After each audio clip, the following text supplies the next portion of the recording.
I don't really have any sort of proper tail bag or saddle bags. Maybe the way I weighted the bike was not the best. I'm feeling the little wobbles. Miss civilians there also have guns. Take away.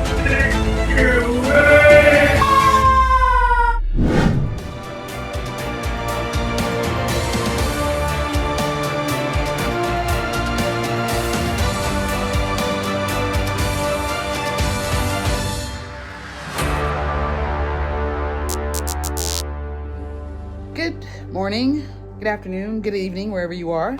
It's morning time for me here. It's pretty early, much earlier than I normally get up. My name is Asha. I am an American expat that has been learning how to ride here in Africa. And today I'm going to take my first solo long distance journey, a motorcycle ride. I don't know if I made a really great decision. It is pretty far where I'm going. I'm going to the capital. Hopefully I can make it all the way to the capital today. I think someone who was experienced probably could. I don't know what to expect. First of all, we're still in rainy season, which just thinking about that now doesn't really make as much sense. Like, why am I doing this? But I'm going to attempt it. And now I got to pack up the bike. I have to finish everything up, get everything, the cameras set on the bike, everything I'm taking set on the bike. And then I'm going to head out on the road for a very long journey today. So I'm recording this before it all happens. So I hope the journey ends up okay. All right, so this is the setup for my first solo African long distance voyage here. As you can see, I don't really have any sort of proper tail bag or saddle bags or panniers.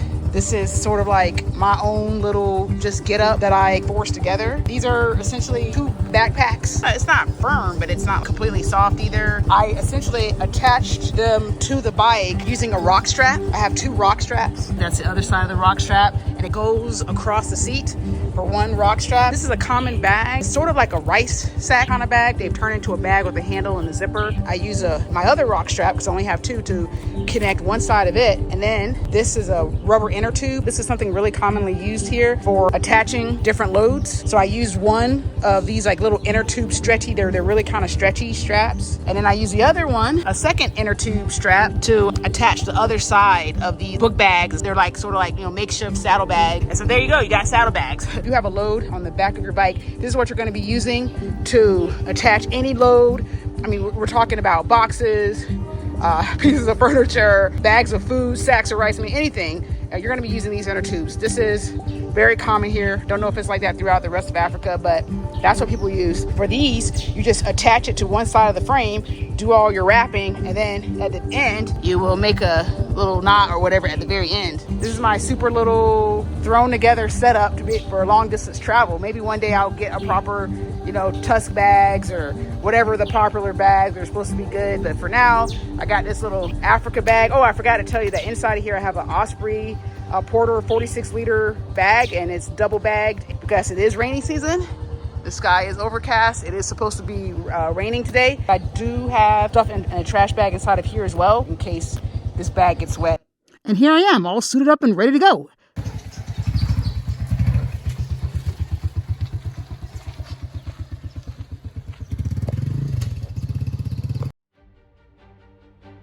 At the time when I went on this trip, I had only been riding for about a year and 4 months, just so you know. And it was, let's just say, pretty scary for me going out.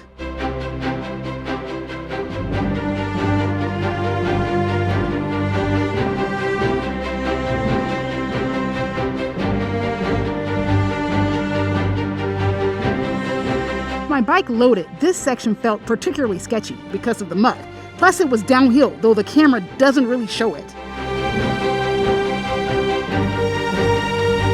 And the first thing I need to do is to gas up before my long journey to the capital.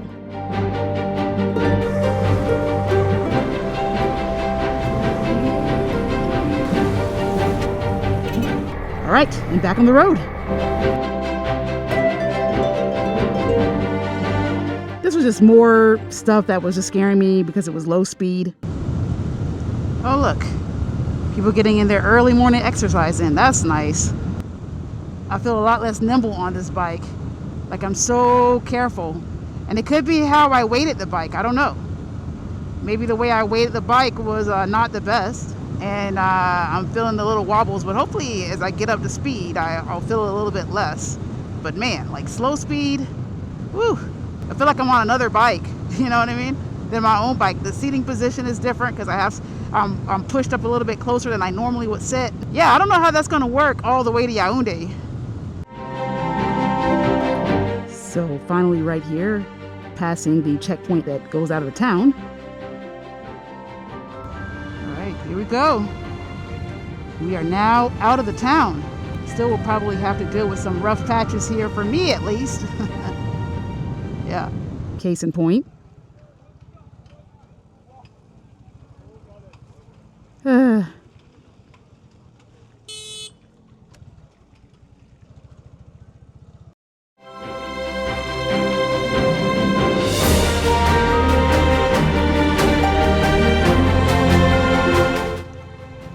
Really don't like these little muddy sections. Like, just want to get to the good part of the road. C'est un peu difficile pour moi. Je suis une femme. Je me bats maintenant. The French is not very good. Please, can I see a document? I want to see. I'm going to Yaounde. So to just stop like this every time with this load. What's this for? To show my journey, no? All my document is there.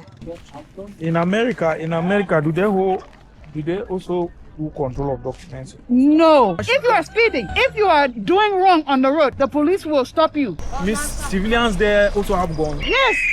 So they're not stopping you just to stop you. You might have done wrong. Then they will say, okay, I must stop you. Hey, you have done nothing wrong. Nobody's going to suspect you. Exactly. Nobody's going to stop you. America is nice, yeah? You're American or you're Cameroonian? I'm American. If I have to stop like this every time all the way to Yaounde, wow, it will be only in the night that I will reach. Me, a woman, alone. See you. All right, after. Have a nice time. You too. Cameroon has quite the love affair with police and paramilitary checkpoints. They're all over the place. Don't spit or you may hit one. Okay, kidding, but they can be a real drag on your progress if you have to stop at each one doing document or whatever checks.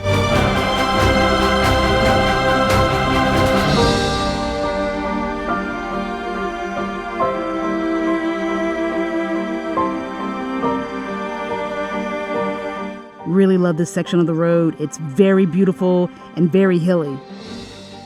I wish I could capture more of it on camera, though camera does not do it justice.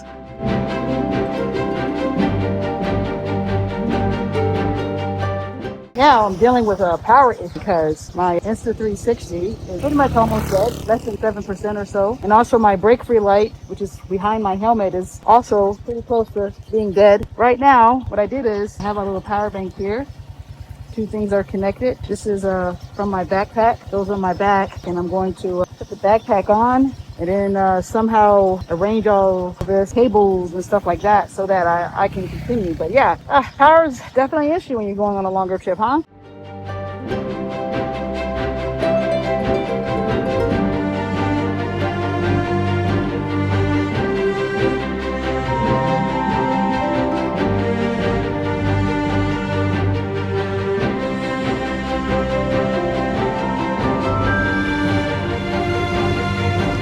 Yep, we get to pass, motorcyclists get to pass the toll. That is one of the benefits of going anywhere by motorcycle. You do not have to pay the toll.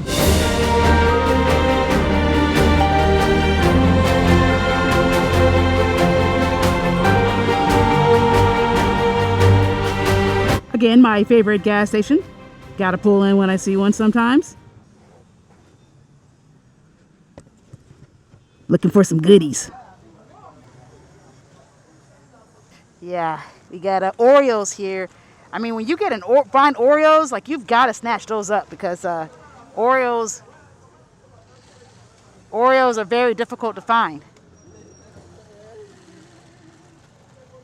I don't know what this guy is like trying to do, but anyway.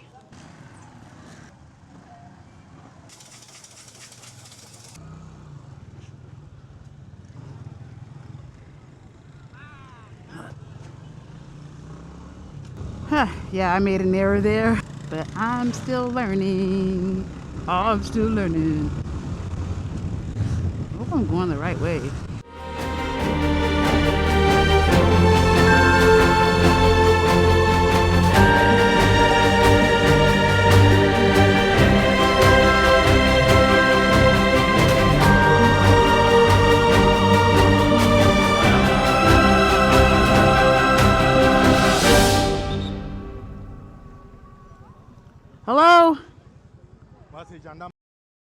How are you doing?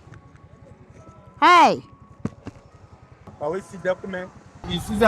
I have to open my bag, all that kind of stuff. I have it. If you want to wait a bit. Okay, thank you. Take it away. Take it away. Wait. Oh, oh, oh. Oh la la. You say go. I just go like that. Huh? Not 10,000. For saving my life. No, God bless you. You have saved the life. You saved a life. You have your blessing. It's okay.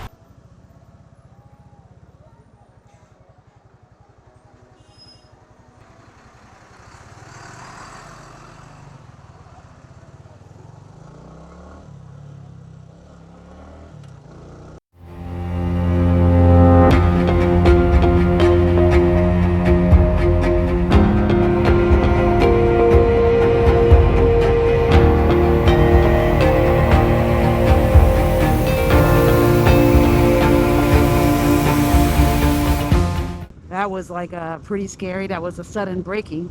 This is why I don't like to be, I like to go faster, not be in the cluster, in the group with people, because of sudden braking, people getting over suddenly, not seeing potholes because the car in front of me covered it up. The weather is beginning to look a little bit sketchy. And rain has started, so I decided I need to pull off.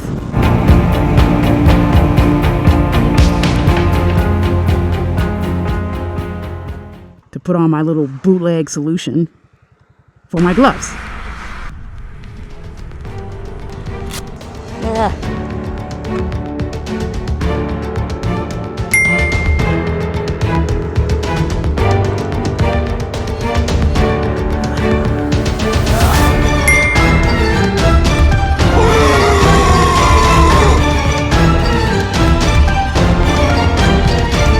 That's great.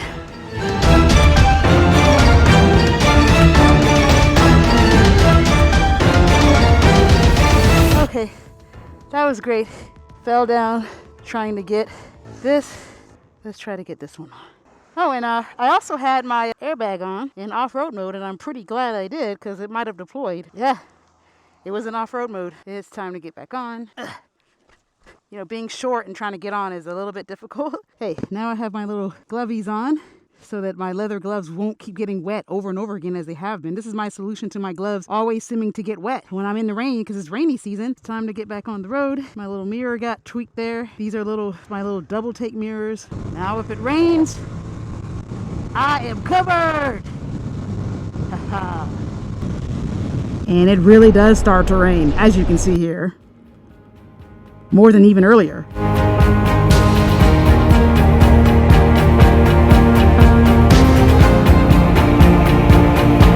Here, I'm about to cross into the center region, which is like crossing into another state over the Sanaga River.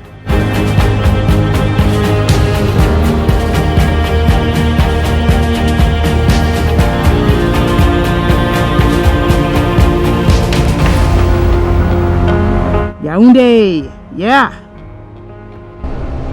Getting pretty close. Here I am on the outskirts of the city. Riding in Yaounde is pretty hectic. Maybe you could say I developed some bad habits, such as riding on the shoulder here.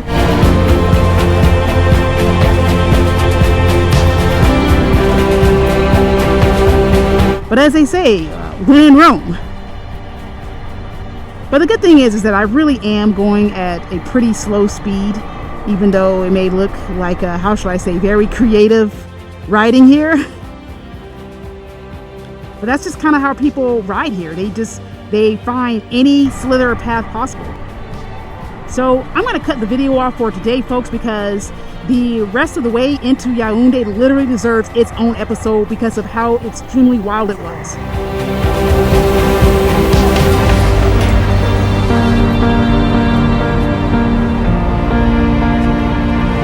So until next time, please stay safe and keep the rubber side down.